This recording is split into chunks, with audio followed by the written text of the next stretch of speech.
Assalamualaikum warahmatullahi wabarakatuh.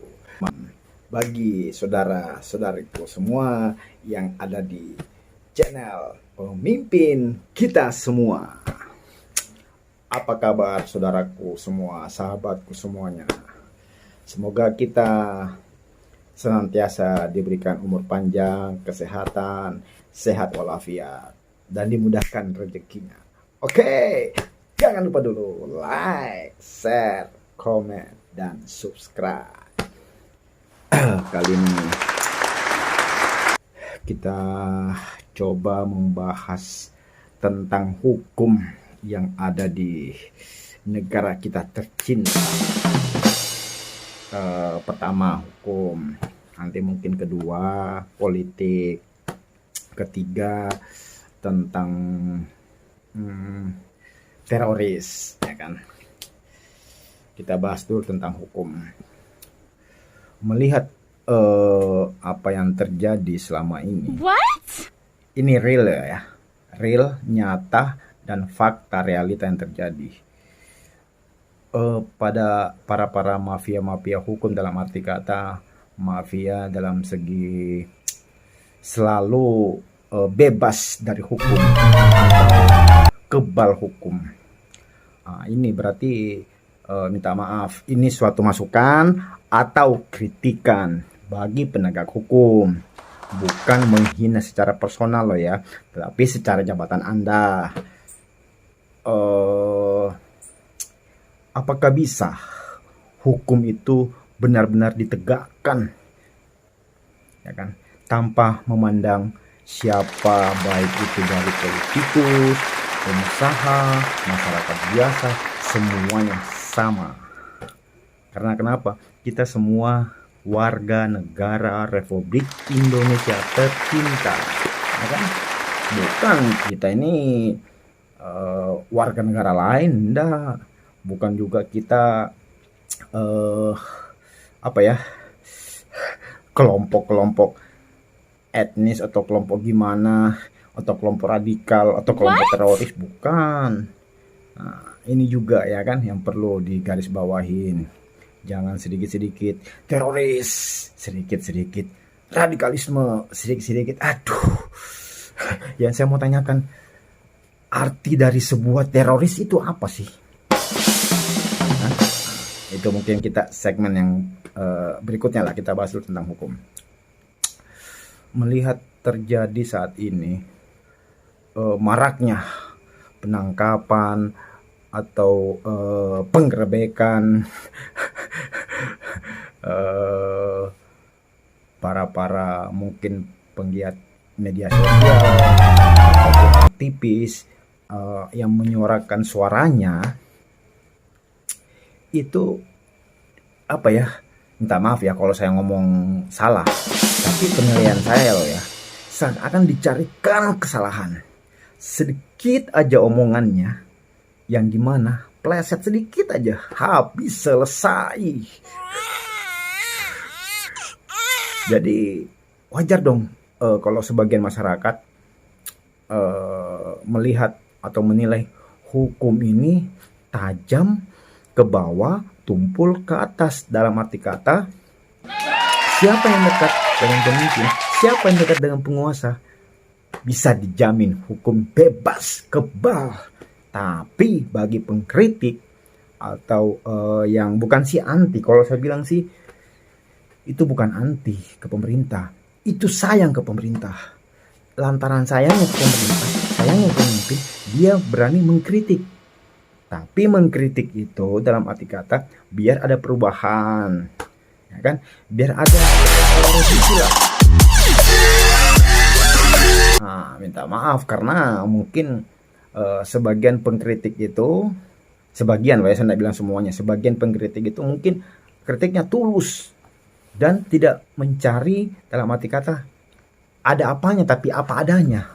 Nah, itu yang kita bedakan, ya kan? Apa adanya dengan ada apanya. Ada apanya itu mereka membela walaupun itu salah. Karena apa membelanya? Karena diiming-imingin pangkat, jabatan, ya kan? Usaha yang bagus, walaupun itu sifatnya itu mafia-mafia kayak apa, lobster ya kan, benih lobster, minyak, tanah, dan lain sebagainya ya kan. Nah, itu coba ditegakkan hukum. Dalam arti kata, jangan ada istilah siapa dekat dia yang dapat. Nah, dan dia yang dapat itulah seakan-akan dia menguasain dan dia merasa dirinya paling wow, paling hebat. Itu yang pertama ya kan. Tolong juga bagi penegak hukum, khususnya buat Bapak Jenderal Sigit selaku Kapolri, tolong Pak, sedikit dikasih lagi lah pelatihan bagi aparat-aparat penegak hukum, khususnya Polri, dalam istilah apa ya, belajar etika lah, belajar etika, tata krama, karena ini Pak, memang betul bukan semuanya, tapi ada beberapa oknum, salah satunya nih, yang saya bahas kali ini salah satunya, oknum pada saat kapal KRI 402 kapal selam itu tenggelam, ada seorang oknum anggota Polri yang membuat kisruh.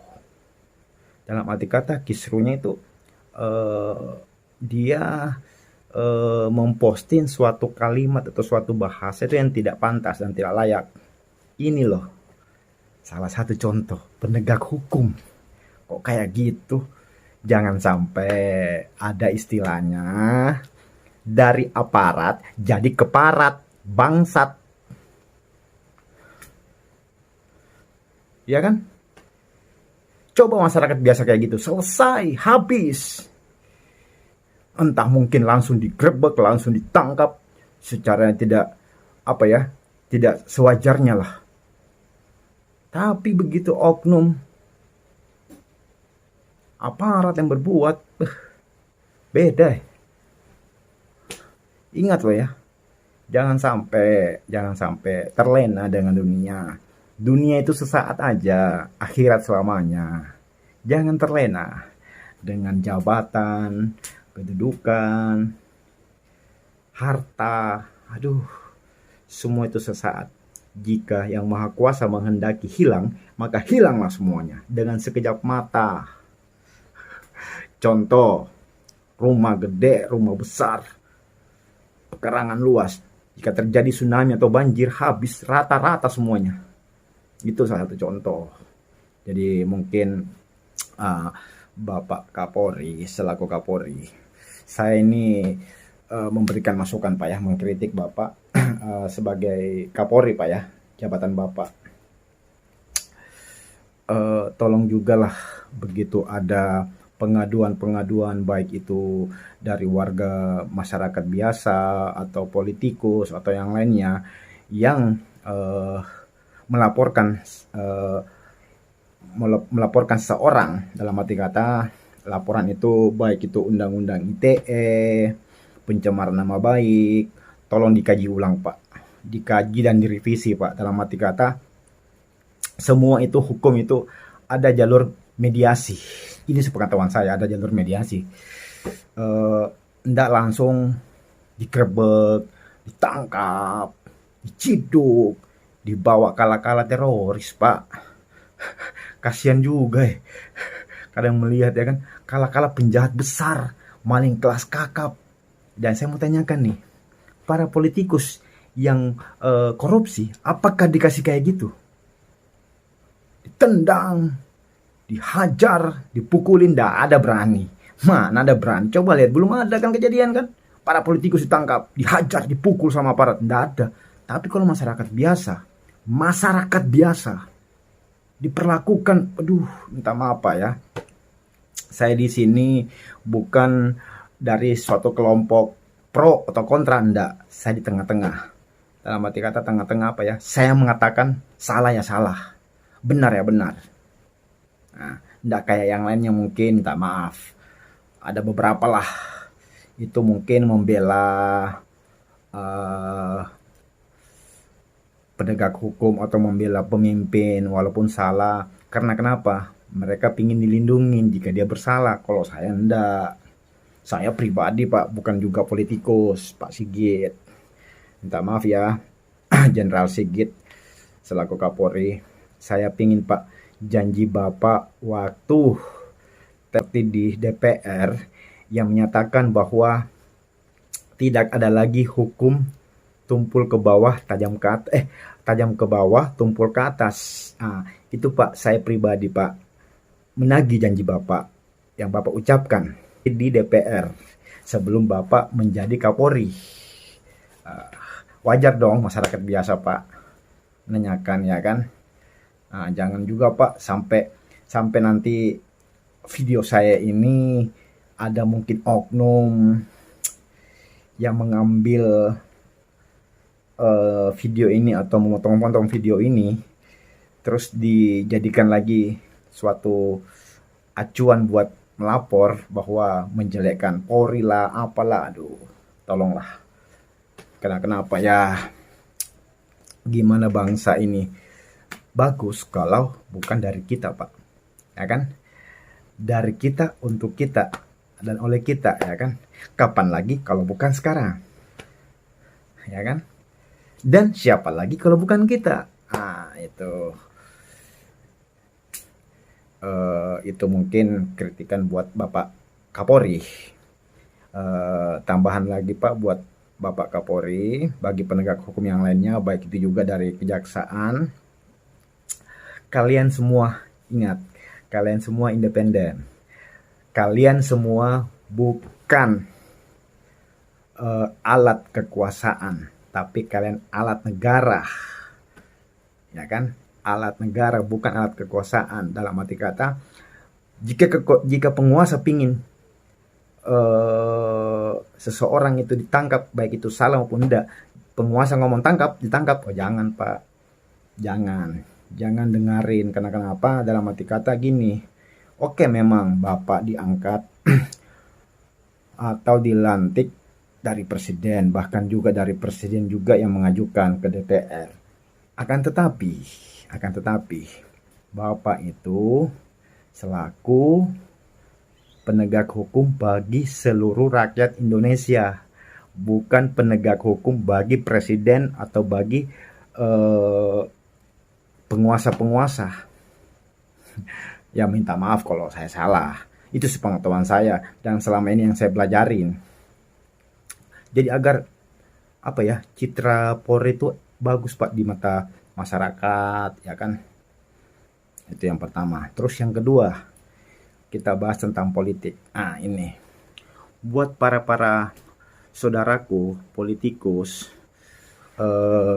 yang mungkin sudah lama duduk di DPR, baik juga maupun yang masih belum duduk atau sudah duduk tapi sekarang nggak terpilih. Ayolah, pakailah etika politik yang bijak, pakailah akal pikiran para politik yang bagus agar citra politik itu di mata masyarakat bagus.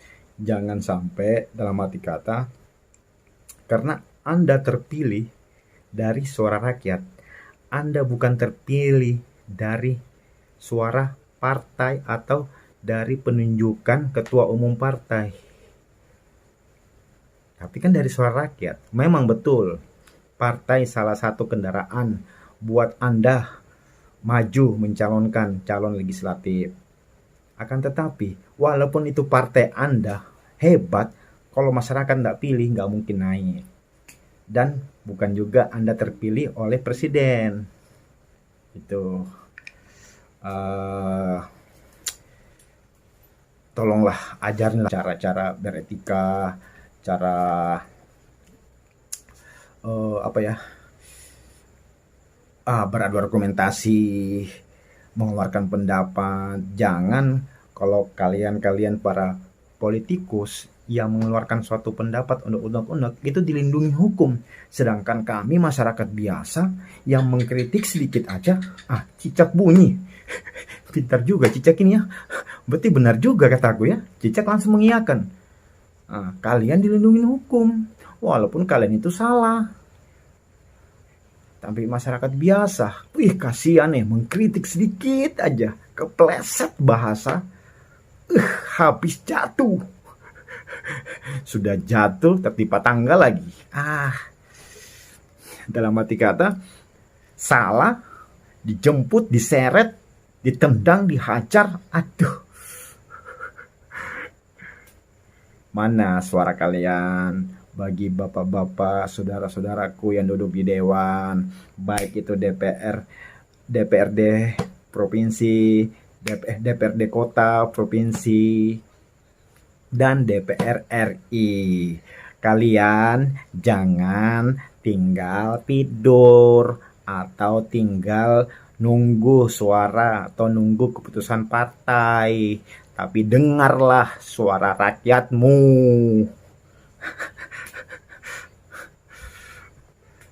Kadang-kadang juga sih, kadang juga sedih, kadang juga kesal, tapi apa daya, tangan tak mampu, apa daya, kami cuma masyarakat biasa. Tapi belum tentu minta maaf, bisa. Dan saya sudah pernah buktikan pada saat calon legislatif, saya ajakin ketemuan beberapa calon legislatif, baik itu dari kota, provinsi, untuk berdialog, untuk orasi. Boro-boro. Karena kenapa? Dia mengandalkan duit dan duit dan duit. Ini terjadi money politik. Belum tentu semua. Ayo, kapan-kapan lah. Karena kenapa saya juga sering dalam arti kata, biasalah ke DPR kota, berdialog dengan beberapa anggota dewan, tapi mereka nggak bisa ngomong. Karena kenapa? Mungkin kemungkinan lah ya, ada juga sih beberapa yang pintar, yang gimana. Cuman mereka bingung dalam arti kata, dengarin suara rakyat, ditegur partainya. Tertekan dia. Itu ada sebagian yang pintar ya. Tapi memang yang bungul, dalam arti kata yang memang betul-betul tidak paham tentang contoh salah satu di bidang kesehatan, ya kan? Itu masalah BPJS lah yang dibahas. Itu kadang tidak ngeh dia. Berarti dia tidak belajar selama ini. Dia cuman tahunya terima habis bulan, terima gaji. Ada proyek, cari-cari gimana biar orang-orang sekelilingnya dapat proyek. Ada anggaran pemerintah, digolkan. Aduh, kacau nih. Gimana rakyat mau sejahtera kalau begini? Ini bukan mau sejahterakan rakyat, tapi menyengsarakan rakyat. Kata Mahfud MD, Mahfud MD aja kepleset ngomongnya, menyengsarakan rakyat aja. Ini saya tegur Bapak Mahfud MD selaku Menko. Profesor aja gelarnya masih kadang kepleset omongannya, apalagi kami cuma masyarakat biasa. Bukan mensejahterakan rakyat, tapi menyengsarakan rakyat. Menyengsarakan. Ya ada, menyengsarakan. Sekali lagi kulangin, menyengsarakan.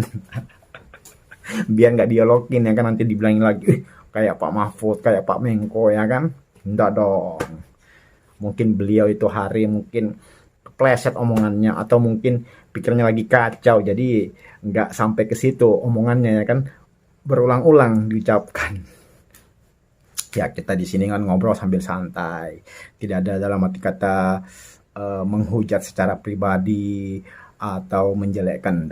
Kita anggap sebagai guyonan, tapi kita ambil baiknya, positifnya ya kan. Jangan terlalu tegang, santai brother, santai kayak di pantai. Oke? Itu ya kan, tolonglah bagi politikus ya. Ini juga saya mau bahas ini, mumpun saya ingat. Yang di BUMN, badan usaha milik negara, itu bukan badan usaha milik nenek moyang. Nah, itu juga ya kan saya tanyakan. BUMN, Badan Usaha Milik Negara, bukan badan usaha milik nenek moyangmu. Seenaknya aja permainkan di situ ya kan. Anggaran-anggaran kalian korupsi, kalian sunat, kalian potong, mengeluarkan anggaran terus. Tapi ya kalau terrealisasi, ini juga ini kan bagi politikus, ini juga teguran buat masukan lah buat Bapak Presiden Republik Indonesia yang tercinta, Bapak Joko Widodo. Salam hormat Pak Presidenku, Pak Presidenmu, dan Pak Presiden kita semua. Sedikit masukan Pak mengenai infrastruktur yang selama ini Bapak gencar-gencarkan. Ini pengamat saya Pak ya, kacamata saya dan melihat apa yang terjadi selama ini. Kebanyakan anggaran atau dana anggaran dari untuk infrastruktur itu Pak dikorupsi Pak. Jadi tolong Pak, bukan sih stop, tapi ya jangan terlalu diprioritaskan lah Pak masalah infrastruktur. Sama juga bantuan-bantuan ke masyarakat. Itu Pak sebagian besar aja yang dapat. Bahkan mungkin nggak sampai 50% Pak yang dapat. Malah yang dapat itu yang tidak layak, dalam arti kata yang punya ekonomi yang bagus, pemasukan yang bagus, gaji yang bagus. Tapi masyarakat yang benar-benar yang membutuhkan Pak, nggak sampai. Bisa kita survei Pak. Kalau bisa Bapak nantilah, ya kan, sekali-sekali lah turun ke jalan, turun ke masyarakat, melihat benar enggak omongan saya. Enggak semuanya Pak. Mungkin memang ada, tapi enggak semuanya dapat. Kasihan loh banyak. Malah yang lain itu yang sudah kehidupannya sudah bagus malah dapat. Itu mungkin teguran buat Bapak Presiden Republik Indonesia, sedikit masukan Pak ya. Jangan Pak, masukan saya ini Pak, ada mungkin orang dekat Bapak yang gimana mengambil video ini terus melaporkan lagi bahwa menghujat presiden, ya kan, membuat provokasi, membuat kisru. Kadang saya juga kadang ketawa sih lihat orang-orang kayak gitu. Ya mungkin dia pingin populer kali ya, atau pingin eksis kali, pingin tenar. Tapi tidak kayak gitu brother. Cara tenar itu, buatlah suatu kegiatan atau suatu masukan yang bermanfaat buat nusa dan bangsa. Nggak usah dulu lah buat yang lain, buat masyarakat sekeliling dulu lah kamu liatin gimana. Nanti juga saya pernah janji kan di video saya mengupload beberapa kegiatan-kegiatan sosial yang saya pernah buat tanpa sponsor dari pemerintah. Tanpa sponsor dari pemerintah, ingat itu. Sekali lagi saya tekankan, membuat suatu kegiatan sosial tanpa support atau dana dari pemerintah.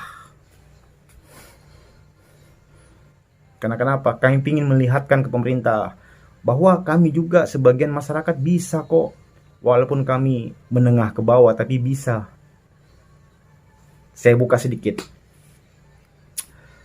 Membuat suatu kegiatan sifatnya sosial itu membangun suatu panti Wisma Putri. 1 rupiah pun tidak ada uang dari pemerintah.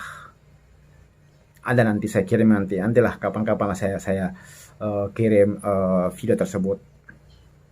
1. Kedua, pada Hari Pahlawan kami membuat suatu event itu buat para veteran, para legion veteran. Alhamdulillah, salah satu ketua Legion Veteran Balikpapan itu menyatakan bahwa baru kali ini ada adik-adik, jujur sampai saya sedih loh kalau mengingat itu bahasanya. Nggak salah itu ketuanya Pak Yosep ya, mengatakan bahwa selama saya jadi Legion Veteran baru ada kali ini pemuda khususnya di dunia otomotif ya, klub motor itu membuat event semacam ini. Bahkan mereka menunggu, yang lain-lain kok tidak perhatikan kami, ya kan? Yang pejabat-pejabat ini kok ibaratnya cuman masyarakat biasa bisa melirik, bisa melihat, bisa menggembirakan hati kami.